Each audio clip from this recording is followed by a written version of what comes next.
मेरी अम्मी किसी काम से बाहर गई तो मैं अपने मामू के रूम में गई, लेकिन वो अपने रूम में मौजूद नहीं थे। मैं जान गई थी कि वो बाहर गए हैं, उनके आने का इंतज़ार करने लगी। जैसे ही उनके आने का टाइम हुआ तो मैंने पानी वाला पाइप ऑन कर दिया और पानी मेरे पूरे वजूद को भीग चुका था। मैंने अपने कपड़ों को गीला कर दिया था जिससे वो मेरे साथ चिपक गए थे और मैं वाज़ेह होने लगी थी। मेरे मामू ने मुझे देखा।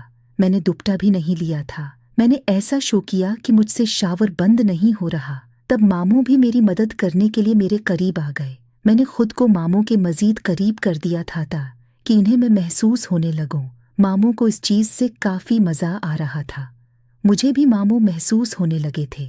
वो भी अब जानकर मौका का फ़ायदा उठाकर खुद को सुकून देने लगे। मैं हैरान हुई थी कि काम तो खुद ही पूरा हो रहा है, पर मेरे मामू भागकर अपने रूम में चले गए थे। 3-4 दिन ऐसे ही गुजर गए थे। उम्मी दोबारा से बाहर काम पर चली गई थी। जब मैं मामू के रूम में गई तो वो सो रहे थे। मैंने अपने मामू को सोते हुए महसूस किया और उन पर झुक गई थी। उनका हाथ अब अपने हुस्न से लगा रही थी।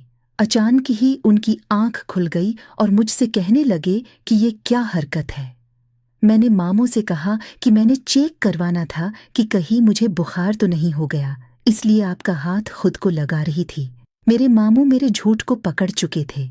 जब मुझे कहने लगे कि सच सच बताओ कि क्या चाहती हूँ, मैंने अपने मामू से कहा कि मैं उनको अम्मी के साथ काम करते हुए देख चुकी थी और मैं अब यही चाहती हूँ कि आप भी वही काम मेरे साथ करें। तो मेरे मामू मुझे अजीब नज़रों से देखने लगे थे और कहने लगे कि तुम्हारे अंदर वो बात नहीं है जो तुम्हारी अम्मी के अंदर है।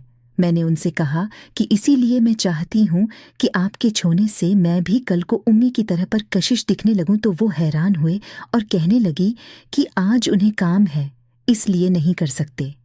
मैंने उनसे कहा अगर उन्होंने ना किया तो मैं अबू को सब कुछ जाकर बता दूंगी।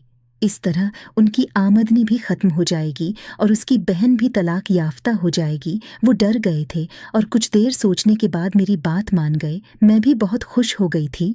मैंने अपने मामू से कह दिया था कि मुझे ऐसा काम चाहिए कि मेरी सारी बेसुकूनी मिट जाए।